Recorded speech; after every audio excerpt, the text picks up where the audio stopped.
Hello everyone. New topic of limit is the limit of the form tending toward 1 की power tending toward infinity. ठीक है, इस type की form को solve कैसे करेंगे ना। पहली बात ये जान लें, ये एक इंडिटरमिनेट फॉर्म है अगर x टेंस टू a के रीजन से, सपोज हमारे पास में, समझ में आ रही होगी बात आपको, ये जो लिमिट होगी वो इस काइंड की होगी, है ना, इस टाइप की लिमिट होगी। आप ये बात जानते हैं, कुछ फंक्शन की पावर फंक्शन लगा होगा, ठीक है। तो इस x टेंस टू a के रीजन से ये वाली वैल्यू टेंडिंग टुवर्ड 1 है और ये वाली वैल्यू टेंडिंग टुवर्ड इन्फिनिटी है, तो ये एक इंडिटरमिनेट फॉर्म है। तो इस टाइप की लिमिट को सॉल्व करने के लिए हम चलते हैं स्टैंडर्ड लिमिट पे। हमने स्टैंडर्ड लिमिट एक डिस्कस की थी, limit x tends to 0 1 plus X की पावर 1 अपॉन एक्स। इसकी वैल्यू हम जानते हैं, ये वैल्यू थी e। ये स्टैंडर्ड लिमिट है, इसको याद रखना है, ठीक है। ये e कैसे आया, इसका डेरिवेशन भी करवा सकते हैं। देखो, इसको डेराइव करने के लिए सिंपल सा फंडा है, हम जानते हैं कि e की power log of something, log of y को y लिखा जा सकता है ना, तो y को भी ये लिखा जा सकता है फिर, है ना। अगर ऑब्वियसली y जब पॉजिटिव है तब ये, तो फंक्शन की पावर फंक्शन है तो ये पॉजिटिव तो होगा ही, ठीक है। तो उस टाइम पे क्या है कि अगर ये इस टर्म को, हम इस लिमिट को सॉल्व करने के लिए क्या कंसेप्ट लगा रहे हैं, हम ये कर रहे हैं कि इस टर्म को 1 प्लस एक्स की पावर 1 बाय एक्स है, इस टर्म को अगर ऐसा लिख दें तो कोई दिक्कत नहीं है, e की power log of this all term, ठीक है, ये लिख दिया। यहां है लिमिट x टेंस टू 0, है ना। एक्चुअली वो लिमिट यहाँ की बजाय यहाँ भी लगा सकते हैं, क्योंकि एक्सपोनेंशियल फंक्शन e की पावर x जो है वो कंटिन्यूस फंक्शन है, तो लिमिट पावर में भी जा सकती है ना, तो लिमिट को पावर में ले जाते हैं। अब देखो, आप समझ पा रहे हैं हमने किया क्या है। एक्चुअली ये पूरा y है ना, इस पूरे y को हमने क्या लिखा है, e की पावर log y, क्योंकि हम ये प्रॉपर्टी लॉगरिथम में पढ़ चुके हैं ना, ये आगे भी हमें काम में लेनी पड़ेगी, बहुत सारे क्वेश्चन में यूज आएगी, ध्यान रखना। तो y को e to the power ln y लिखा जा सकता है, तो हमने 1 प्लस एक्स की पावर एक्स की पावर 1 बाय एक्स को ये लिखा है। और अब देखो, इसके रीजन से क्या हुआ, ये log की प्रॉपर्टी हम जानते हैं, 1 बाय एक्स आगे आ जाएगा और ln 1 प्लस एक्स बन जाएगा। और हम जानते हैं कि ये एक स्टैंडर्ड लिमिट है, ठीक है, ये एक स्टैंडर्ड लिमिट बन गई, तो इसकी वैल्यू 1 आ गई, ठीक है। हम जानते हैं ये स्टैंडर्ड लिमिट है जो 1 है, ठीक है, और उसको भी हम जो है पहले भी पढ़ चुके हैं, तो ये 1 होता है तो e की पावर 1 आ जाएगा ना, तो e आ जाएगा। तो e जो है वो ये एक स्टैंडर्ड लिमिट है। अब मैंने आपको ये बताया था कि अगर हमारी लिमिट के जो क्वेश्चंस हैं, स्टैंडर्ड लिमिट वाली बात दोबारा मैं कर रहा हूँ, स्टैंडर्ड लिमिट जो 0 टेंस टू 0 के लिए जो यूजुअली ज़्यादातर लिमिट्स वो टेंस टू 0 वाली है, तो x टेंस टू a के रीजन से अगर fx टेंस टू 0 की तरफ जा रहा है और जहां जहां x है वहां fx आ जाए, तो भी वो स्टैंडर्ड लिमिट वैलिड है। आई मीन टू से, आपने पढ़ा था कि हमने ये बात देखी थी, अगर मान लो limit x tends to a है, उसके रीजन से सपोज fx टेंस टू 0 है, तो अगर टर्म कुछ ऐसी है, sine of fx by fx, then certainly it is equal to 1, ठीक है, ये बात हम जानते हैं। इसी तरीके से ये जो लिमिट है, इसमें भी हम ये कह दें कि अगर मान लो x टेंस टू a है और fx जो है वो 0 की तरफ भाग रहा है, ठीक है, और हमारे पास में यहां पे जो टर्म है वो ऐसी है, तो इस लिमिट को सर्टेनली हम e लिखेंगे, है ना। हमने जो ऊपर स्टैंडर्ड लिमिट डिस्कस की है, वही स्टैंडर्ड लिमिट की मैं दोबारा बात कर रहा हूं, दोबारा से ध्यान से देख लीजिए। इस स्टैंडर्ड लिमिट में, ये जो स्टैंडर्ड लिमिट हमने लिखी है, इस लिमिट के अंदर जहां जहां x है वहां fx आ जाए, और fx 0 की तरफ जा रहा है, क्योंकि आप देख रहे हैं इसमें भी x कहां जा रहा है, 0 की तरफ जा रहा है, तो fx अगर 0 की तरफ जा रहा है और 1 प्लस fx की पावर 1 अपॉन fx है, तो ये लिमिट की वैल्यू सर्टेनली e बनेगी, ठीक है। तो ये एक स्टैंडर्ड लिमिट बन चुकी है, ठीक है। इस स्टैंडर्ड लिमिट को याद रखना है, ठीक है, इस स्टैंडर्ड लिमिट को हमेशा याद रखना है।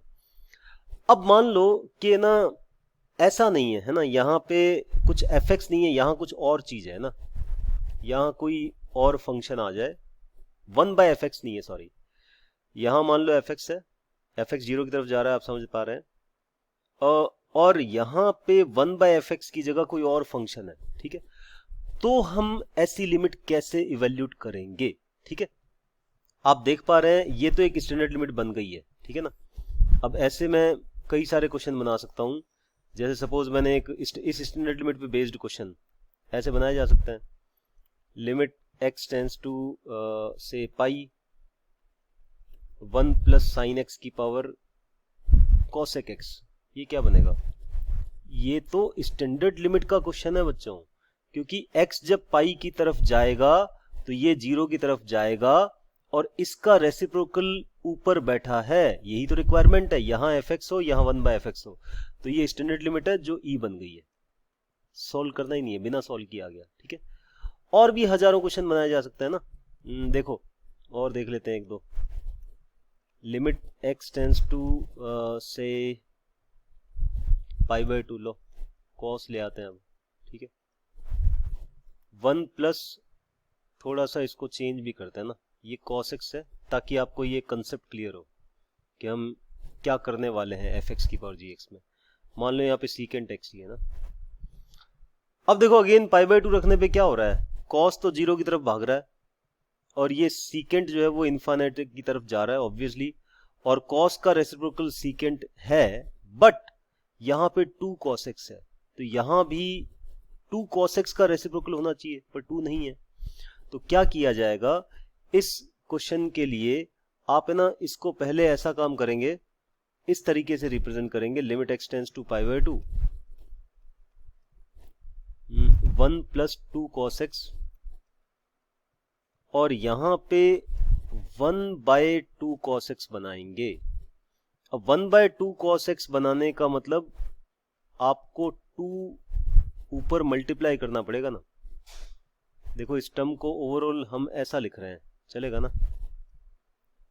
ये देखो हमने एक्चुअली क्या किया, इस सीकेंट x को लिखा 1/2 sec x इंटू 2 ना।